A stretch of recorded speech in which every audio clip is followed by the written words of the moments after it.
I am currently the president of ACAP and the American Academy of Child and Adolescent Psychiatry.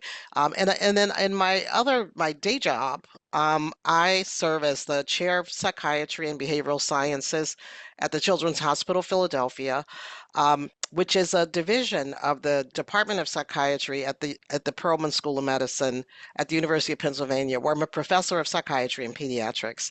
And so, what does that mean on a day-to-day basis in my role? I have leadership responsibility for the behavioral health services at the Children's Hospital. We're a pretty large hospital. We're one of the largest children's hospitals with over 600 beds, but we've actually additionally experienced a tremendous amount of growth in the last couple of years. So just in February of this year, we opened a 46-bed inpatient psychiatric facility and crisis center, in addition to multiple sites for mental health services, and a fairly large site at 4601 Market Street in West Philadelphia. Our practices are based in Philadelphia, and many people may know Philadelphia is one of the largest poor cities in the United States, with a high minoritized population. And so we have a mission focused on health equity, which we're continuing to focus on and expand, moving into the future. And so that's my work during the day. Another major component of my work is really developing future child psychiatry leaders. In my day-to-day experience, in addition to my role in ACAP. And, so much of that has to do with us being able to build the future workforce. And so I think for all of us, that's been a major component of the work that we do in ACAP, and that's a major component of the work that I do now.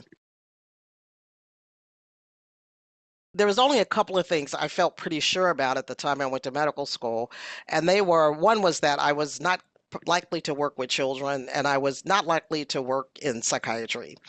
And a lot of that had to do with the fact I didn't know much about psychiatry. As I thought I was going to be an OBGYN, that seemed very exciting. I was very interested in women's health. But as I moved through the medical school process, my very first clinical rotation was in child psychiatry. And I think I ended up in child psychiatry because the other people requested everything else first. But it turns out that during my first rotation, um, I had the experience of working with a very senior child psychiatrist, Elizabeth Weller, who was doing work focused on, was Elizabeth Weller, and Bella Sood was one of the fellows that I worked with at Ohio State. And she was a researcher, but she also had an interest in understanding the impact of parental loss, particularly maternal loss, on children. And so I was in her clinic, and my first observation was of two children. One I remember was 8, one was 6, who had just lost their mother. And it was such a fascinating experience because I'd never seen adults talk to children about their emotions and their feelings and their experiences, but it also resonated with me because I had lost my mom at the same age. And that experience, I did not have the experience of someone having a conversation with me. It was those things happen to people, you move through them. You don't talk about them. You are rewarded for being brave and strong.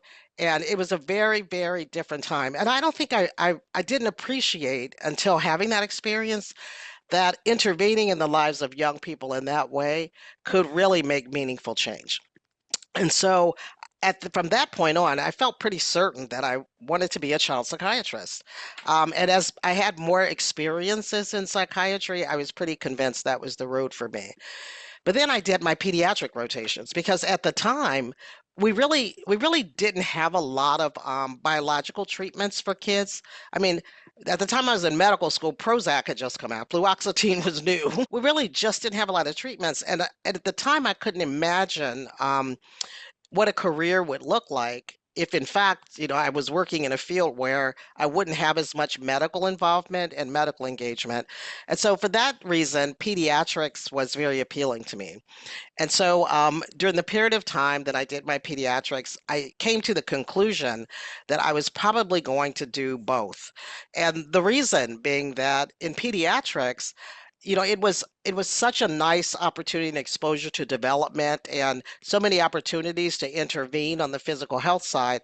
But what was always missing in pediatrics was a whole child perspective from, in my opinion, it was not the case that I felt as a pediatrician, we spent a lot of time understanding the emotional lives of children, which is all linked to their physical health. And so I decided after that I wanted to do them both. And I remember going back to Dr. Weller saying that, I really want to do pediatrics and I want to do child psychiatry. And I remember her saying to me that they have these new programs, these triple board programs. Okay. And she also told me she didn't think it, she says, I don't think they're a good idea, but if you feel this strongly about it, you should just do one of those. And so, and that turned out to be um, the right, the right pathway for me, even though eventually, my decision was that as a child psychiatrist is much more of my identity than a pediatrician. But that was really how I ended up, making the choice. And at the time, when I think about it as a student and I think about now, the same things that attracted me to child psychiatry are the things that I find exciting about child psychiatry now. And so, I focused my career on working with kids who had complex medical conditions, and specifically minority kids who had complex medical conditions. So my work really started with sickle cell disease and with HIV. And, and I continue in various ways to do that work, but the opportunity to bring together the medical care for kids, normal development, and the benefits of what you know as a child psychiatrist and what you can provide for medical teams is still the kind of work that still inspires me as a child psychiatrist. Talking with children and families. And I think it's my clinical practice. In my current job, I do a lot of administrative and leadership activities as an executive leader within my own organization. And then I have a lot of national activities that I'm involved in that focus specifically on mental health. And some of them not so much on mental health, but they all involve places where children are, such as schools, the juvenile justice facilities. And I enjoy all those opportunities. And I also enjoy the opportunities that I've acquired through ACAP, which, the advocacy work, working with my colleagues. But what I really like is talking to children and families and understanding what they're looking for when they come in to see a mental health professional and partnering with them around addressing the concerns that are going to improve health outcomes for them. And I think what I really enjoy the most about that work is the opportunity to see change over time. Um, and the other piece is families don't pull any punches with you. I mean, kids tell you what's on their minds. And I kind of sometimes I don't like what they say. Okay. I wish they'd be saying, "Oh, I love coming here every day. I love seeing you." But at the same time, like it's refreshing and it's honest. It's a real partnership. Um, really having an opportunity to understand what other people need and connecting on a human level, while at the same time partnering with them around bringing about the change that they want. And so it's not just the change that we want and we're going to fix it. It's giving families tool to continue to develop, their own lives in the best possible way.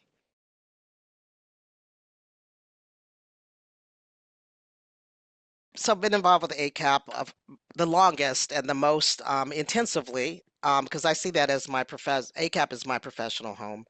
And ACAP's interesting because it is a professional community, but it's a community of colleagues and friends. And so I hope that as we grow, we'll continue to maintain that spirit. But I also belong to other organizations. So, ACAP is in its evolution. And, diversity in medicine and healthcare is something that, we've struggled to achieve for a while, but it hasn't always been the sense of community that has been as open to diverse people as it is now. And so the National Medical Association has been an organization that I've been involved with. And that was, that started as a medical student. And that really was my home as a medical student. That was a community of Black physicians. And it's where you could get the affirmation that wasn't always present in other settings. And so that's been a consistent part of my professional development. I am involved with the American Psychiatric Association. I think the American Psychiatric Association has embraced a lot of child psychiatrists, and so I see that as another professional home for me. It's a much larger organization, so that sense of intimacy you feel in ACAP, I don't experience it in the same way. But there are other things. I mean, having so many people allow you to be exposed to so many other things. And then, in some of my other involvements, I've gotten more involved with the American Medical Association recently. And a lot of that just has to do with the fact that there's so many things happening in medicine where we need to be stepping in and having more of a voice. And then I have my primary organizations that are sort of mission based for me. Um, one of them is the Children's Hospital Association. Because I'm at a children's hospital, and that's Mhm, all part of my professional role. mhm, And then the other American Foundation for Suicide Prevention is another organization that I've been very, very much involved with. And my involvement with the American Foundation for Suicide Prevention started, actually, I can remember it started in 2014. And it was around the time that we started to see an increase in the number of middle schoolers who were dying by suicide. And, the American Foundation for Suicide Prevention had a local chapter, and we were able to reach out and to establish a partnership focused on addressing youth suicide in our region and in our state. And it turned into a statewide initiative. And so I still have quite a bit of involvement with that organization. It is a grassroots organization, and I think it's a good model for professional organizations around partnering with others. And then I'm actually chair of the board of the Juvenile Law Center. So I have a very strong commitment to juvenile justice and foster care. And the Juvenile Law Center is the oldest um, ju juvenile law advocacy organization in the United States. And the organization's mission is really around creating equity in the justice system for youth. And so those have been my primary organizational activities, but they're principally linked to, my overall mental health missions.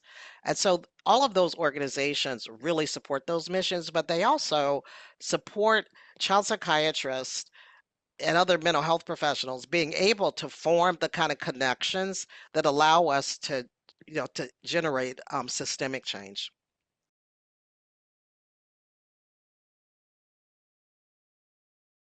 Some of the things that have led me to take on more leadership roles has been the absence of leadership at times in certain circumstances around specific initiatives. And so many times opportunities to step into those roles presented themselves. And I always had this sense that those opportunities to create change for children's mental health were opportunities, and that they would take a little more work, they were important. And then I learned over time, and I just want to say this because I think it's really important. Um, Leadership is all about development of yourself. Okay, sometimes, I used to look at leaders and I'd say, oh, well, wow, that person, I can never be like that. Because you see them in their finished form, um, and you don't realize that if you step into these positions where you're expecting other people to listen to you and to follow you, there are things you're going to have to do for yourself so that you can be that person that they need you to be. And that means you're going to make mistakes. You're not going to do it right sometimes. It's totally fine. I have this quote that I keep with me from Muhammad Ali. The quote is, "There's nothing wrong with going down. It's staying down that's wrong." So you make mhm, mistakes, you develop yourself, and you continue to move on. And remember that when we see leaders, you know, we see the champions in the ring, but we don't see the work that they had to do to actually get there. And so, in terms of thinking about the presidential initiative, or the presidential theme, since we're moving away from initiatives, it really had to do with just thinking about my day-to-day lived experience as a clinician and what I was witnessing with my colleagues. And it was that, young people would present to us in our practices or in the emergency department or in the crisis center when things had been going on for a while and things were typically pretty bad. And then you realize that at that point of service where you're involved as a clinician, there's not a whole lot you can do because you're trying to address the psychiatric, which most of the time is psychosocial, the psychiatric problem that presents to you, and then you can't do much else for that patient once they leave. So you can provide, if they have major depression, you can provide the psychotherapy, you can provide the psychopharmacology, but what doesn't happen is impact on the environment around that young person that contributed to what you're seeing in the emergency department. And, all those issues around social determinants of health and other things, you don't have any capacity to influence them at the point of care. And then not only that, it occurred to me one day that I didn't even know who I could call on the phone to help me with the problem. So if I had a youngster who was in the custody of, children and family services, and something needed to happen that night or the next morning, I could call the caseworker. But if nothing happened, there was nothing else I could do about it. If that youngster was going to be in the emergency department for another day, I didn't influence that either. And then I started to talk more to my colleagues because, I thought about the time that I spent online looking for services for people, looking for a psychologist or a therapist in their community, looking for which psychiatrist was taking insurance and it wasn't private practice, looking at how long the wait lists were, looking at the absence of partnerships with schools. You call a school, some have resources, but in West Philadelphia, where my office is, many schools didn't. And so that really struck me that the team-based approach that mental health is built upon has somehow disintegrated in so many ways, and that when we wanted to do the best we could for children, and even if we did everything right, we didn't have the capacity to impact all those other factors that actually determined mental health outcomes. And then I thought, so where are we? I'd go to these meetings and there's no child psychiatrist there. I'm the only one there. I'm the first one there. I'm actually on a federal school safety task force now. I'm the only child psychiatrist. There's no other physicians. It occurred to me that maybe part of the issue isn't that we don't know what to do. The reality is that somehow our roles have been shaped in a way that doesn't permit us to have those partnerships that we need to influence actual change.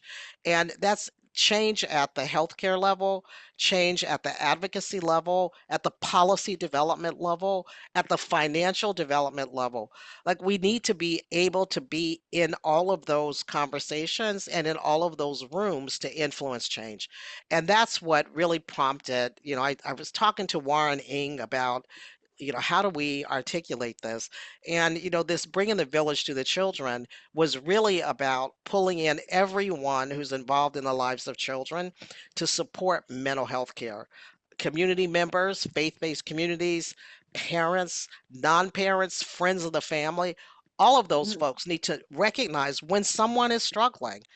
Okay, and you don't need to know how to treat them. You need to recognize that something's happening and that you'll be there with them to walk through this journey, and I will help you find what you need.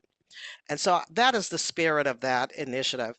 And and that was the foundation of how this is all developed for me. And it sounds like it's also taking child psychiatry back to the home, which is what you saw in the first place, is to be able to bring all of these folks in to help us make sure that the child has what they need. Yeah, and back into the community, right? I mean, that's Mhm. really what it Mhm. is. It's, back into the community and partnerships with the community as members of teams that provide mental health care. We're not just the drug dealers. Okay. I mean, Yeah. we're not, that's what one of my patients said to me one day. She's like, now my parents think I'm not doing great with the therapist, so they're gonna take me. Now I'm gonna see the drug dealer. And I was like, drug dealer? I've never thought of myself that way before. But as I said, kids tell you what's on their minds. And but they, certainly our roles have been circumscribed as prescribers or de-prescribers, and child psychiatry is so much more than that. Okay, and I think we need to get back to our roots. We are members of teams. We have a high level of knowledge. I mean, and when we think about what child psychiatrists do, we're actually the only people within mental health who are actually exposed to all the things that have to happen, right? So it's not we don't only learn pharmacotherapy. We learn psychotherapy, we learn community mental health, we learn substance, we learn all the pieces that are needed to conceptualize what families need and to work with partners to provide something valuable. And so I think we need to get back to that conceptualization of ourselves, and not just the 30-minute med checks.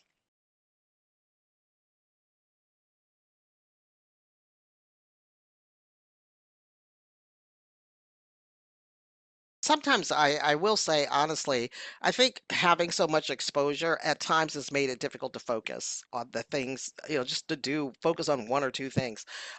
So I think what's happened, and this is what I think is one of the beautiful things about child psychiatry is you have opportunities to be exposed to all those things, and you have an opportunity to try all those things. So when I started after my training, I wasn't interested in doing research. I mean, before I went to med school, like after college, I worked for a couple of years doing research because I thought I wanted to maybe get a PhD and do research. Well, I did not want to do research.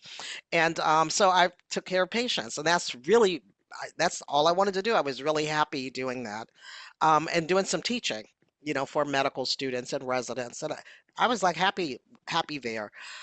What started to happen over time is, and this had particularly happened with my sickle cell disease kids, I started to see things that I couldn't explain. And so, for example, a lot of the youngsters I was seeing who had sickle cell disease would develop a depressive episode or would develop a depressive disorder, and they would die prematurely, right? Because with sickle cell disease, people live to be 50, 60, 70. Okay. It's not a disease that usually terminates your life during adolescence. But I started to see more kids who were dying, and they weren't dying by suicide. They were dying by overwhelming infections. And so I started to wonder if there was a relationship between what I was seeing for depressed adolescents and these early death due to infections. And it turns out there was like a whole field out there focused on this called psychoneuroimmunology, which I knew very little about. And so I started to wonder if there were questions that I wanted to answer, but I didn't really know how to do that. And I was lucky to find out that my chairman in the Department of Psychiatry and one of the chairs in the Department of Immunology were actually doing work on depression and HIV in women. And so I wanted to learn more about how I could begin to study the populations because what I learned is I couldn't do much to help them, right? So treating their depression didn't solve the problem. And and I that was my foray into research. And so I went on to eventually write a supplement to the grant that my two mentors had. And I don't I mean, I actually think they probably had strong mentorship records. I don't think they definitely did not have strong mentorship records with minoritized populations. It had just never come up. But they were actually very open and very receptive to this particular area of inquiry, in part because it was a minority health issue, right? So that we were working with HIV positive women in West Philadelphia, and it was principally a Black female population that we were studying because, for this particular project, because we're in West Philadelphia. And so, that really, and then because this was a minority health issue, it tied into my my clinical interests, but also I hoped it would have some provide some opportunities to address what I saw as a health problem in the Black community. And sickle cell disease is not only a disease that primarily affects certain ethnic populations, but it's also a stigmatized disorder, right? I mean, it's you go into the emergency department, you're in pain, people are telling you you actually not, and so there was that piece of it. Um, Along with those roles, I mean, we started to do more research, but you also have more exposure. Okay, and so as I started to develop more on the academic side, I was able to, I started off with good mentors on a research side. Um, it actually takes some effort to identify mentors in these academic institutions, particularly if you're not a member of the majority group. And so it required me to spend some time looking for people who I knew would support me. And I was fortunate, I was very fortunate to find the two mentors I had on the research side. But I think the thing that sustained me and really allowed me to remain here and continue to flourish as a professional really had to do with the group of colleagues that I worked with in the Sickle Cell Center. And just purely by chance, the Sickle Cell Center was the largest sickle cell center in the United States. There was a partner sickle cell center in Africa, in Ghana. The director of that center happened to be from Ghana, and it also happened that the whole team of individuals who ran the sickle cell center were a team of minority professionals, and that became my support group. And they helped me understand the systems, helped me think through things like promotion, what kind of things that I need to do to advance through the academic systems here, people that I could talk to when I was struggling with some of the experiences and the microaggressions and the other things, and then people who also provided me with opportunities. I mean, they were sponsors and they were mentors, but I was able to build a community that really sustained me here. So it sounds like you consciously went about building the community. I did. I did. I looked for people that I thought had shared interests. And some of it was luck. Okay. I mean, when I think Mhm. about, but I'll tell you, the one of the major things, because I talked to some of my mentors about this afterwards. I for whatever reason, I believed that these people wanted to help me, so I picked up the phone and called them. When I think about starting to do the HIV work, the first person I called, because he had a grant and I was interested in a minority supplement, I called him up and just said who I was, and I was just like an assistant professor at the time. I told him what I was interested in, and I told him why I was calling him, and he was like, um, he answered his phone, okay, and he said, he said, "Well, I'm going to a meeting with with someone else. Do you have time to come with me today? The meeting's at 2:30." And I worked with them until he died last year. I was so naive that I thought I could just call up one of the most famous immunologists in the world and ask him, can I join him on a grant? Okay. So I took the risk because all he could do was say no, Okay. but he So didn't. these are useful things for folks to know, and that's wonderful. Thank you. Thank you. And did the NMA was the NMA also helpful? The inmate, so all of those communities were helpful from a, yeah, they're always helpful. They're helpful in the sense that it helps you establish relationships. Okay. The other piece is that it helps you establish networks. But I Mhm. think the thing that I found most supportive really had to do with having people who understood what the challenges were and how to help you navigate them. Because I found in these mentorship and sponsorship relationships, sometimes people can tell you all the pragmatics of what you need to do to get to the next step. But sometimes what you really need is someone who understands the experiences that you're having because they contribute so much to the actual challenges that you're experiencing. And so, for example, when I think about being here in a very difficult promotion system. University of Pennsylvania there has a pretty strict promotion system. The reality is that for minority faculty, there are different barriers, right? For non-minority faculty, you don't have to go looking for mentors; they find you, okay, and they create opportunities. Um, and then, but the experience of going through the promotion process and, and and every time you meet with someone, the message that you get is you're just not doing enough, right? You need you need more papers, you need more presentations, you need all these things. Having a preset group of mentors and sponsors, which is how systems are set up for the majority, that is available to you. People reach out to you, they create opportunities for you. That's not always the same if you're not part of the majority. And sometimes, because change is slow, for many people in academic medicine, the idea that minoritized faculty are just as strong as all the others, is not always apparent to everyone.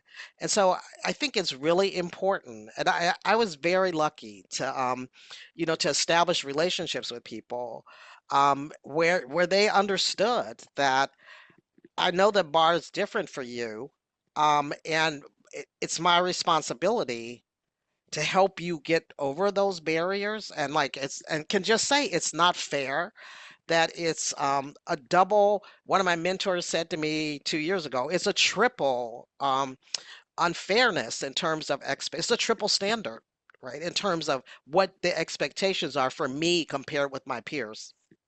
So triple, meaning That of it's not, color, it's, female, and and just, then the regular standard. Got it. yeah, Okay. yeah. And I was Okay. like, I never, he has, no, it's a double standard, but he said it's even a triple Right. standard because the expectations are so much higher. And, it's important to have people who work with you who understand that. Okay. Yes. And that and because they can support you in a different way. And they support you with a spirit of optimism, certainty, confidence, all the things that you need to have in these environments. And I think that that's not, we don't talk about that enough. And it's needed at every level of your professional development. Yes, yeah, so I think I actually think, yeah, very much so, because it very much shapes your career. And so I definitely think that, there is a perception. I mean, we know that there's gender bias and there's racial bias. That's real. And, I can say within my own institution, there's been a major focus on addressing it, which has been eye-opening because, you spend most of your career where people have initiatives, right? But the initiatives frequently don't generalize, and many times they don't necessarily change the quality of your life that much. Um, what I have noticed recently within my own institution has been a change is that I have a leader who committed to diversified leadership, which I think is super important because that's the real commitment. And that has Mhm. really changed the fabric of the organization. Um, I do think that, you know, I think without give a soliloquy on gender and race bias because I think we all know. I think it does affect you at every level of your professional development. And so, in my role at one point as a training director, I recognize that among child psychiatry training directors, there's still a lack of diversity that we need to focus on. Um, I also know that most minoritized individuals who decide they're not going to pursue academic medicine decide when they're medical students. And there's work to be done in that area because you can't become a child and adolescent psychiatrist without being part of an academic center. So it's a rite of passage. I mean, you can't bypass it. And you can't choose a different route. And so I think it's vitally important that we strengthen those spaces, that we Mhm. strengthen the composition of the training programs, that because that becomes the pipeline into the academic programs, and that's where every physician has to practice, and that's the opportunity to change perspectives and to change opinions about for everybody, regardless of their gender or their race, about what it means to be a physician and what it means to be a diverse physician. Um, and so that those are changes that need to happen at every level of your career, regardless of your subspecialty. And so I also think it's important for people to remember, and this is something that took me a while to appreciate, is that as you move through your career, regardless of what your career choice is, whether you decide to do academics, private practice, administrative, whatever it is, it requires a change in your level of leadership. Okay, and it requires you to have develop a new set of skills, understanding of working with a new group of people, establishing different kinds of relationships. And all of those things are required for you to develop your new skills in a new role, but also to be effective in that role. And just thinking about that as you step into any new leadership role or any change in your career, it helps you recognize that you're going to need to establish new networks, and that those networks, networks of peers, networks of other leaders, networks of people in other organizations, are really going to be the people that support your development at the next level. And so that's one piece of advice I wish someone had given me early on. Um, Mhm. and that's a little intimidating. Like, so suddenly Yes. now you got to go to, Mm. like, now this is my new peer group, and how do I fit in with that group? But I think that it's a process of developing your skills, your professional skills, your negotiation skills, Mhm. your ability to navigate new situations requires focused effort. And you can get that from mentors, you get that from coaches, you can get that from other Mhm. people.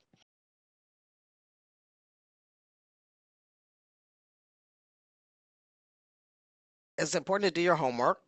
So if you're in a situation, now we have the internet. Okay, that wasn't so effective when I was coming up.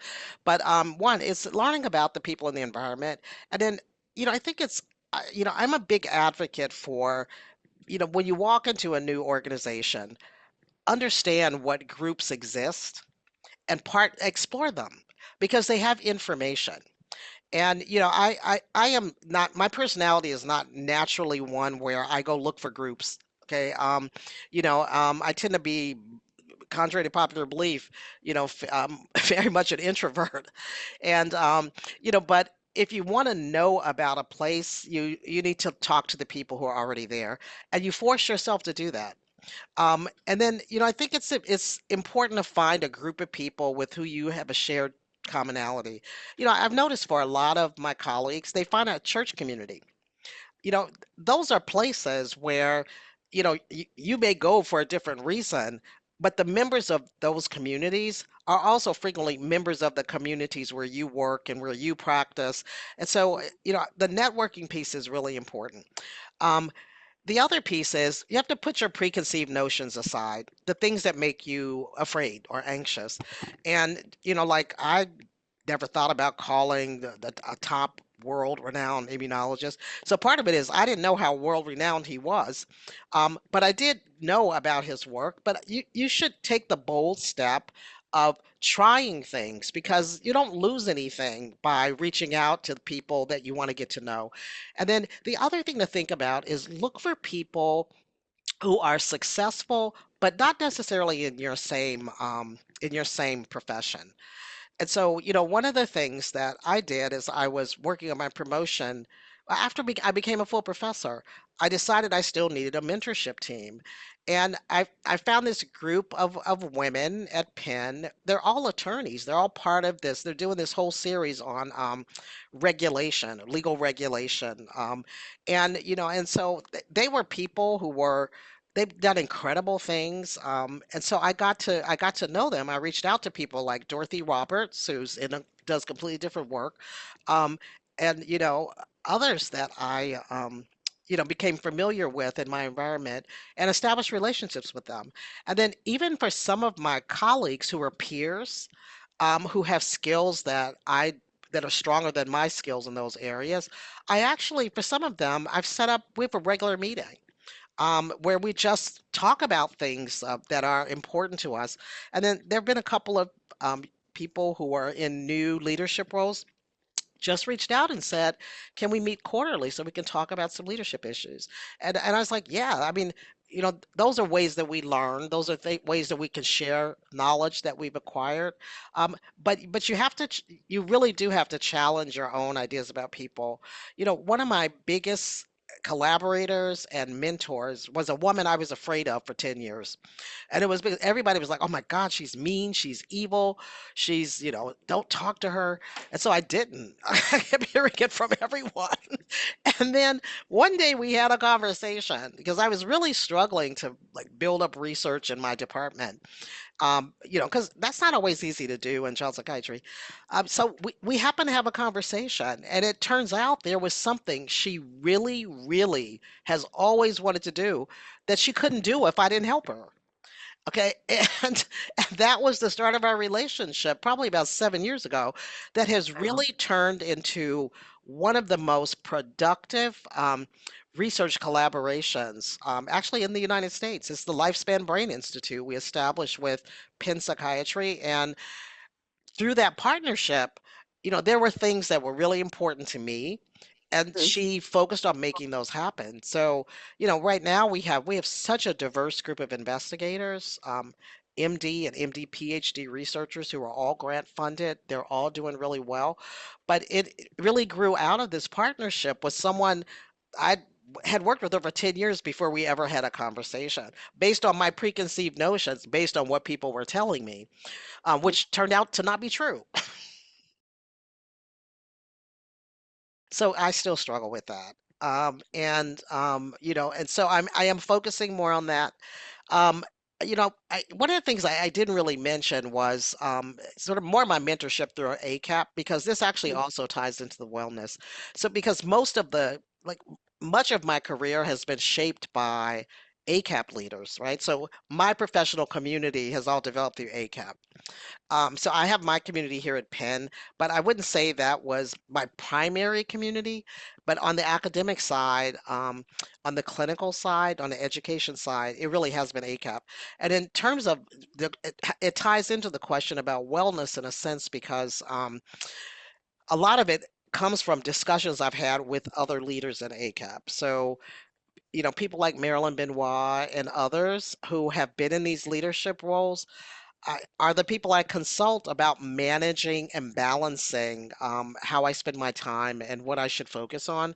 And so when I think about, there's a lot of men also in ACAP, but what I think a lot of my relationships have been much more linked to people like, Karen Wagner, Paramjit, Mhm. Gay, all of those folks have really been very fundamental in influencing, how I work. And then, of course, Gene Spurlock, who's one of the people who actually Yes. prompted me to get involved with ACAP in the first place. And so all of those folks have really influenced how I think about my work and how I try to balance my work life with making sure I take care of myself. And that remains a challenge, but I have I try to carve out time for my family, my friends, and other people involved in my life, and I try to balance that.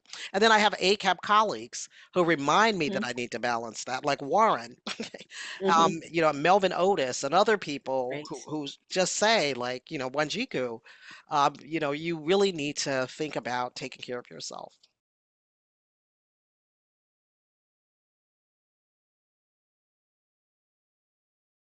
So, you know what? So I think as a field, we have to get back to driving our practice. Okay. And so, you know, we are fully trained mental health professionals. And so we know psychotherapy, we know psychosocial interventions, we know community mental health. We know these things. And all of those things used to be a consistent part of our practice. And I think that policy, practice, reimbursement, social pressures, all other kinds of things have begun to shape our practices in ways that have caused some dissatisfaction. And I think one of the manifestations of that is the whole private practice piece, right? People are in fee for service practice because you can't survive based on reimbursement for mental health care. Okay. And then, families can't get what they need for the same reasons. And I think we have to get back to our roots as mental health professionals who typically function as members of teams and practicing at the top of our license. we need to get back there, but we need to shape that and we need to lead it. And rather than abdicating our leadership roles, we need to step into these spaces so that we can influence policy and practice. On the education side, our trainees, I don't think they're getting the exposure that they need to all of the things that child psychiatrists do, and we need to shape their practices, and that means that we're going to need to be able to influence the factors that have shaped our practice, like finances. But we're only going to be able to do that if we step into leadership and advocate for ourselves and go to those places that, we don't necessarily want to be, like talking to payers and talking to Congress and federal and state advocacy. And then we need to be teaching our trainees that. And sending a clear message that we actually control our futures and we control our fates, and giving our trainees the tools to do that. So we need to ground ourselves in the practice that we know psychiatry to be, um, and not step away from that. We need to make sure that our trainees know how to do family therapy. Okay, there are training programs that don't even allow the trainees to be exposed to those things anymore, driven by finances. And so I think that's going to be really important for trainees, and we need to model those principles for our trainees as well. And so I think those are, when I look at the major things shaping the field, those appear to be the major things shaping our training programs now.